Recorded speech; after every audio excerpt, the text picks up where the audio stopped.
Hey guys what's up, I hope you are all doing well. आप सभी का YouTube channel daily minute पे स्वागत करता हूं मैं। जिन लोगों ने भी डेली मिनट के चैनल को सब्सक्राइब नहीं किया है, सब्सक्राइब कर लीजिएगा, बेल आइकन पे जरूर क्लिक कर लीजिएगा ताकि जब भी ये वीडियोस अपलोड हो यहाँ पे आपके पास नोटिफिकेशन पहुंच जाए और आप टाइमली सारे वीडियोस को अटेंड कर सकें, आप टाइमली सारे वीडियोस को कवर कर सकें। या आपके पास नोटिफिकेशन पहुंच जाएगा जब आप इसको सब्सक्राइब कर लेंगे और जब आप बेल आइकन पर क्लिक कर देंगे। तो बेल आइकन पर क्लिक करना जरूर क्लिक करना ना भूलें। डेली करंट अफेयर की क्लासेस यहाँ पे होती है, करंट अफेयर के इंपॉर्टेंट क्वेश्चन यहाँ पे डिस्कस करते हैं। जो भी अपकमिंग एग्जाम के आपके जो एग्जाम में क्वेश्चन पूछे जाएंगे वो सारे क्वेश्चंस के आपके महत्वपूर्ण क्वेश्चंस यहाँ पे डिस्कस किए जाते हैं। तो एक एक करके सारे क्वेश्चन को डिस्कस करेंगे, एक एक करके सारे क्वेश्चन को आप अटेम्प्ट कीजिएगा और कमेंट सेक्शन में जरूर बताइएगा कि आपके कितने मार्क्स आए हैं आउट ऑफ 10 क्वेश्चन, जो टोटल नंबर ऑफ 10 क्वेश्चन यहाँ पे आपको देखने को मिलेगा, जो कि डेली आपका जो न्यूज में जो इंपॉर्टेंट क्वेश्चन आपके बने हुए रहते हैं, जो कि आपके अपकमिंग एग्जाम, चाहे वो एसएससी का हो, रेलवे का हो, बैंक का हो, स्टेट पीएससी लेवल का हो, जो वहां पे ये आपके सारे इंपॉर्टेंट क्वेश्चंस आपके काम आएंगे। ठीक है, उसके लिए आपका बहुत इंपॉर्टेंट यहाँ पे सारे क्वेश्चन डिस्कस करते हैं। और इस का पीडीएफ जो है वो आपको इस टेलीग्राम चैनल पे आपको मिल जाएगा, तो इस टेलीग्राम चैनल को ज्वाइन कर लीजिएगा और पीडीएफ वहां से डाउनलोड कर लीजिएगा। पहला क्वेश्चन आपके सामने आ रहा है, वीडियो को पॉज करके क्वेश्चन पढ़िएगा, सेलेक्ट अपने अकॉर्डिंग जो करेक्ट ऑप्शन होगा उसको सेलेक्ट कीजिएगा और फिर वीडियो को प्ले कीजिएगा और फिर मैच कीजिएगा कि सही आंसर आपका है कि नहीं। और कमेंट सेक्शन में जरूर बताइएगा कि आपके कितने मार्क्स सही हुए हैं आउट ऑफ 10 क्वेश्चन। पहला क्वेश्चन आपके सामने क्वेश्चन है, what is the expansion of ECMO used in the covid treatment. Covid treatment में ECMO जो आपका यूज किया जाता है उसका विस्तार क्या है वो आपको बताना है, फुल फॉर्म क्या है वो आपको बताना है। ठीक है, तो आपके सामने ऑप्शन है, A echocardiogram output, B extracorporeal membrane oxygen, C electrophysiology output, D endocrine membrane oxygen.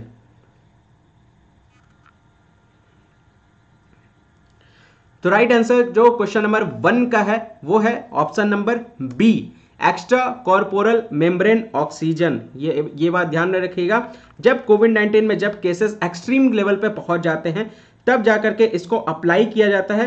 मतलब जब ऑक्सीजन आपका पूरी तरह से फेल हो जाता है, when oxygen support fails and when patient are not able to, जब पेशेंट्स अगर किसी भी तरह के रिस्पॉन्ड करना बंद कर देते हैं तब जाकर के ECMO का यूज किया जाता है, जैसे वेंटिलेटर के समय में, है ना। तो उस टाइम पे उनको ECMO अप्लाई किया जाता है डॉक्टर के द्वारा। एक तरह से आर्टिफिशियल हार्ट यहाँ पे आपको देखने को मिलेगा, एक तरह से आर्टिफिशियल हार्ट का यहाँ पे काम करता है, हृदय का यहाँ पे काम करता है, और आर्टिफिशियल लंग्स का काम करता है जो कि आउटसाइड बॉडी परफॉर्म किया जाता है इसके द्वारा। तो राइट आंसर आपका ऑप्शन नंबर बी है क्वेश्चन नंबर 1 का। आई होप आपका आंसर सही हुआ होगा। नेक्स्ट क्वेश्चन की तरफ बढ़ते हैं। What is the name of the ex-chairman of the Atomic Energy Commission and Padma Shri awardee who recently passed away? परमाणु ऊर्जा आयोग के पूर्व अध्यक्ष और पद्मश्री पुरस्कार विजेता का क्या नाम है जिनका हाल ही में निधन हो गया है? Option number A Shanti Pahadia, B Shri Kumar Banerjee, C Dibang Tatak, D Ram Swaroop Lugani. तो सही आंसर बताना है, सही आंसर को ऑप्ट करें, सही ऑप्शन को ऑप्ट करें। तो क्वेश्चन नंबर 2 का जो सही आंसर है, सही ऑप्शन जो है वो है आपका option number B, Shri Kumar Banerjee. याद रखिएगा ये पूर्व आपके एटॉमिक एनर्जी कमीशन के क्या थे, एक्स चेयरमैन थे। ये थोड़ा सा आपको ध्यान में रखना है, ये चेयरमैन थे, अध्यक्ष थे, जिनका रिसेंट यहाँ पास हो गए हैं, जो एक तरह से भाभा एटॉमिक रिसर्च सेंटर के अध्यक्षता का काम कर रहे थे, डायरेक्टर का काम कर रहे थे। ये आपको थोड़ा सा ध्यान में रखिएगा। इनको पद्मश्री भी आपको मिल चुका है। पद्मश्री जो है इनको जो मिला है वो आपका 2005 में मिला है, याद रखिएगा 2005 में इनको पद्मश्री मिला था। इनके साथ ही शांति स्वरूप भटनागर अवार्ड भी इनको दिया गया है, शांति स्वरूप भटनागर अवार्ड भी इनको दिया गया है। और ये अवार्ड दिया गया इनको 1989 को, याद रखिएगा 1989 को, ताकि जो इनका सर्विस था साइंस के फील्ड में उसको लेकर के इनको अवार्ड दिया गया। तो राइट आंसर जो होगा वो श्री कुमार बनर्जी होगा। Option number B is the right answer. Next question, India has signed 3-year work programme with which country for cooperation in agriculture. तो भारत ने कृषि में सहयोग के लिए किस देश के साथ 3 साल के कार्यक्रम पर हस्ताक्षर किए हैं? ऑप्शन आपके सामने, UAE, B Israel, C France, D USA।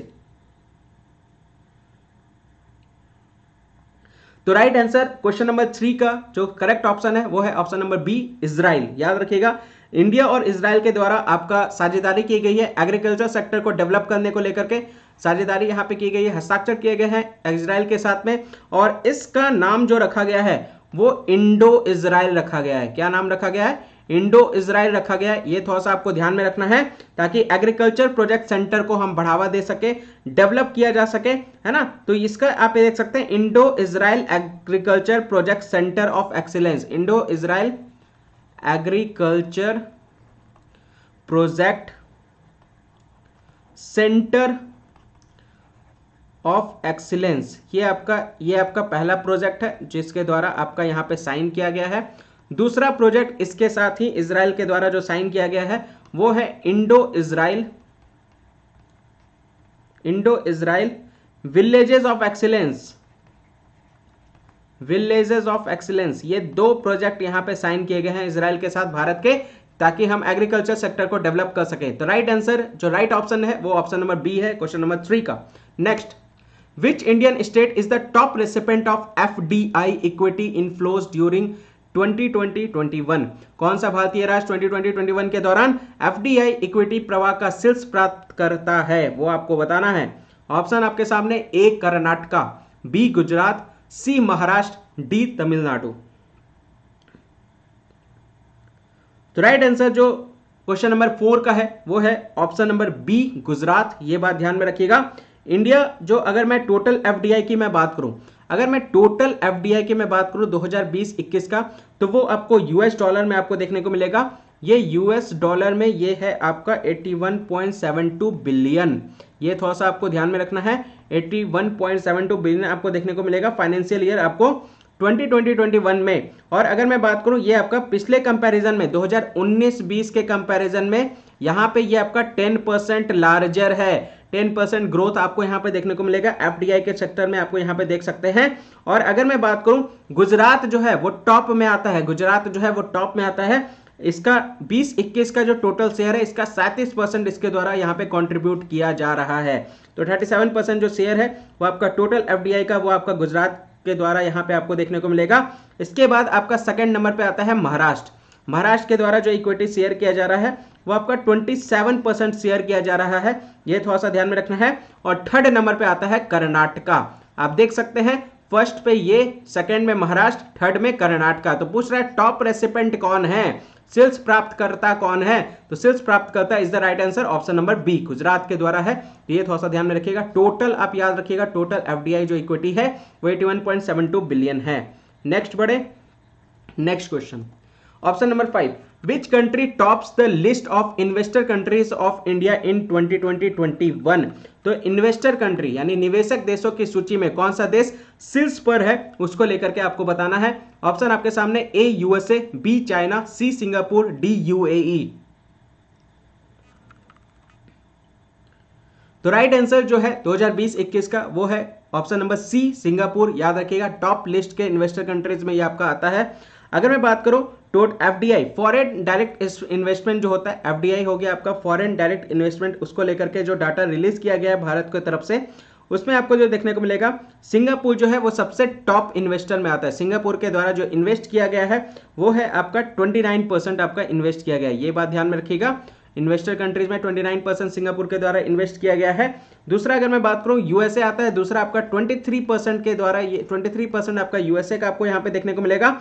Mauritius आपको यहाँ पे थर्ड नंबर पे आपको देखने को मिलेगा। मॉरिशियस के द्वारा यहाँ पे आपको 9% यहाँ पे आपको इन्वेस्ट किया गया है। ठीक है, तो टॉप 3 सेक्टर यहाँ पे आप देख सकते हैं। किन किन सेक्टर में ये निवेश किया गया, किन किन सेक्टर में ये इन्वेस्ट किया गया, थोड़ा सा उसके बारे में जानते हैं कि ये इन्वेस्ट किया गया आपका computer software and hardware, computer software and hardware sector में इसको क्या किया गया है, निवेश किया गया है ना। इसके बाद अगर मैं बात बताऊं सबसे ज्यादा इसी में निवेश किया गया, 44% यहाँ पे आपका शेयर जो है वो इन्वेस्ट किया गया है। इसके साथ ही टोटल FDI का ये मैं बात बता रहा हूँ, ये 44% जो है वो टोटल FDI का टोटल इन्वेस्ट यहाँ पे आपको देखने को मिलेगा, इस सेक्टर में आपका किया गया है। इसके अलावा अगर मैं बात करूं कंस्ट्रक्शन एक्टिविटीज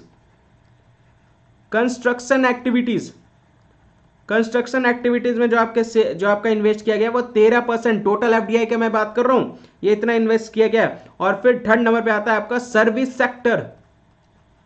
सर्विस सेक्टर, इसमें 8% का यहाँ पे आपका निवेश किया गया। तो यहाँ पे आप देख सकते हैं ये परसेंटेज आपका टोटल शेयर किया गया है एफडीआई का इन कंट्रियों के द्वारा, और इतना परसेंट इन सेक्टर में आपका निवेश किया गया है। तो याद रखिएगा option number C is the right answer. सबसे ज्यादा जो इन्वेस्ट किया गया टॉप लिस्ट में जो है वो सिंगापुर है आपका 29%। Next question, which institution can sanction the amalgamation of district central cooperative banks with state cooperative banks? कौन सी संस्था जिला केंद्रीय सहकारी बैंकों के राज्य सहकारी बैंकों के साथ विलय को मंजूरी दे सकती है? विलय को मंजूरी दे सकती है, ये आपको बतानी है ना। एमलगमेशन की वहां पे बात कही जा रही है। Option number A RBI, option number B NABARD, option number C finance ministry, option number D state government यानी राज्य सरकार। तो राइट आंसर क्वेश्चन नंबर 6 का है वो है option number A RBI, reserve Bank of India. याद रखिएगा बैंकिंग रेगुलेशन एक्ट के तहत, बैंकिंग रेगुलेशन एक्ट के तहत याद रखिएगा ये एक संशोधन है, ये एक संशोधन है बैंकिंग रेगुलेशन, जो कि आपका एक अमेंडमेंट था, संशोधन था, ये याद रखिएगा अमेंडमेंट एक्ट के तहत ये जो आपका एक्ट किया गया था, ये एक्ट आपका 2020 में ये आपका लागू किया गया था, संशोधन किया गया था। डिस्ट्रिक्ट सेंट्रल कोऑपरेटिव बैंक में यहां पे आपको देखने को मिलेगा नोटिफाई किया गया था इनको स्टेट कोऑपरेटिव बैंक के साथ। Reserve Bank of India is required to sanction, इसके द्वारा ही सैंक्शन किया जा रहा है, इसके द्वारा ही आपका पूरी तरह से यहाँ पे विलय किया जा रहा है, मंजूरी दी जा रही है, वो आपको ध्यान में रखनी है। अभी रिसेंट में ही आरबीआई ने ये बात कही है, कंसिडर किया है एसआईसीबी को और डीसीसीबी को सब्जेक्ट के रूप में बहुत कंडीशंस में, जैसे स्टेट गवर्नमेंट कंसर्न को लेकर के, नाबार्ड रिकमेंडेशन को लेकर के, कैपिटल इन्फ्यूजन एनर्जी को लेकर के, इन सभी जो आपका सेक्टर है फाइनेंशियल सपोर्ट में आरबीआई के द्वारा ये सारे आपके रिकमेंडेशन किया गया, सिफारिश की गई है डीसीसीबी और एसटीसीबी में। तो ये थोड़ा सा ध्यान रखिएगा, इस रेगुलेटिंग एक्ट के तहत ये आपका स्टेप लिया गया है आपका आरबीआई के द्वारा। ऑप्शन नंबर 6, क्वेश्चन नंबर 6 का option number A is the right answer. CPEC is the flagship project of which global initiative? CPEC किस वैश्विक पहल की प्रमुख परियोजना है, वो आपको बतानी है। तो option number A global infrastructure connectivity alliance, B belt and road initiative, option C EU connectivity partnership, option D central Asia regional economic cooperation programme. तो आप कमेंट सेक्शन में मुझे बताइएगा सीपीईसी का फुल फॉर्म क्या है। सबसे पहला क्वेश्चन आपको क्वेश्चन नंबर 7 का बताना है, what is the full form of CPEC. Comment section में आप इसके बारे में बताइएगा। तो ये बेसिकली इसका जो राइट आंसर है वो है option number B, belt and road Initiative है, जो कि आपका चाइनीज बेल्ट है, चाइना बेल्ट और रोड इनिशिएटिव आपको यहाँ पे देखने को मिलेगा। और ये एक तरह से प्रोजेक्ट को प्रोटेस्ट करने के लिए इसको स्टार्ट किया गया है ना। ये आपका पीओके के रास्ते से होते हुए ये आपका गुजरता है, ये आपका बेल्ट जो कि रोड इनिशिएटिव आपका पहल स्टार्ट की गई है चाइना के द्वारा, पाकिस्तान में ये आपका इंटर करता है। याद रखिएगा 70 साल तक ये डिप्लोमेटिक रिलेशन बनाए रखने की यहाँ पे बात कही जा रही है सीपीईसी के माध्यम से चाइना और पाकिस्तान में, है ना। चाइना फिर भी डिफेंड किया है, चाइना ने 60 बिलियन यूएस डॉलर लगाए हैं। याद रखिएगा इस प्रोजेक्ट में कितने लगाए हैं, 60 बिलियन यूएस डॉलर इनके द्वारा लगाया गया है। और ये प्रोजेक्ट पाकिस्तान के साथ ये आपका कंप्लीट कर रहा है। और ये आपको देखने को मिलेगा इसमें थर्ड कंट्री भी इन्वॉल्व है, क्योंकि जो आपका ये जो रोड जा रहा है वो मुझे बताइएगा किस रास्ते से होकर के जा रहा है, और तीसरा जो भाग है वो तीसरा बाउंड्री कौन से कंट्री का टच कर रहा है। सीपीईसी मुझे बताइएगा सीपीईसी का फुल फॉर्म क्या है। तो ये आपको यहाँ पे इनिशिएटिव आपको देखने को मिलेगा जो कि आपका चाइना के द्वारा स्टार्ट किया गया है। Belt and road Initiative is the right answer. Next question, Sundarlal Bahuguna, है ना। सुंदरलाल बहुगुणा के बारे में यहाँ पे बात कही जा रही है, जिनका निधन अभी रिसेंट में हुआ है, जिनका निधन अभी रिसेंट में हुआ है। वो कौन थे, वो फेमस प्रसिद्ध कौन थे?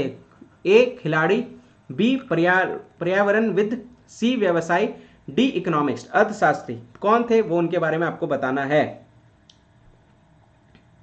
सुंदरलाल बहुगुणा के बारे में बात कही जा रही है। तो क्वेश्चन नंबर 8 का जो राइट ऑप्शन है वो है ऑप्शन नंबर बी, इन्वायरमेंटलिस्ट थे वो। याद रखिएगा ये वेटरन इन्वायरमेंटलिस्ट थे, जो कि आप पद्म विभूषण अवार्ड इनको दिया गया है, पद्म विभूषण अवार्ड से इनको नवाजा गया है। ये थोड़ा सा याद रखिएगा। जो इनका रिसेंट में ही निधन हो गया है, इनका जब निधन हुआ था 94 ईयर के ये थे, इनका निधन हो गया 94 ईयर्स की उम्र में। और ये आपके चिपको मूवमेंट के ये पाइनियर भी थे। याद रखिएगा चिपको मूवमेंट के पायनियर भी थे। गांधीयन के साथ इन्होंने बहुत प्रोटेस्ट किए हैं। डिफॉरेस्टेशन के खिलाफ इन्होंने बहुत ज़्यादा सपोर्ट किया है। हिमालयन रीजन में डिफॉरेस्टेशन के खिलाफ गांधी जी के साथ इन्होंने बहुत ज़्यादा प्रोटेस्ट किया है अगेंस्ट डिफॉरेस्टेशन। ये बात ध्यान रखिएगा। किस सेक्टर में? हिमालयन सेक्टर में, हिमालयन रीजन में, पहाड़ी क्षेत्र में, याद रखिएगा। ये जो इनके द्वारा जो मूवमेंट चलाए गए थे, आंदोलन चलाए गए थे, ये आपके उत्तराखंड में खास करके ये आंदोलन आपके चलाए गए थे इनके द्वारा 1973 के टाइम की बात है। 1973 अगर मैं मंथ की बात करूं तो अप्रैल मंथ में ये आंदोलन आपका हुआ था उत्तराखंड में, जिसका इनिशिएटिव इनके द्वारा लिया गया था। आई होप क्लियर हुआ होगा। तो पर्यावरणविद थे ये, थोड़ा सा याद रखिएगा। 94 ईयर की उम्र में इनका मृत्यु हुआ है, अभी रिसेंट में निधन हो गया है। चलिए next. When is the World Day for Cultural Diversity for Dialogue and Development observed every year?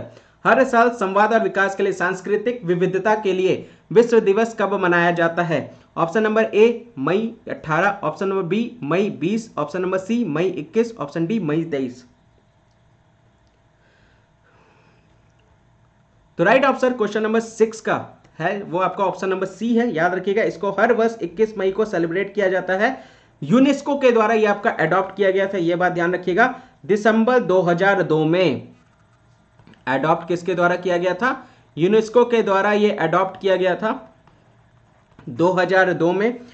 और ये आपका जो मंथ है वो आपका दिसंबर है, याद रखिएगा।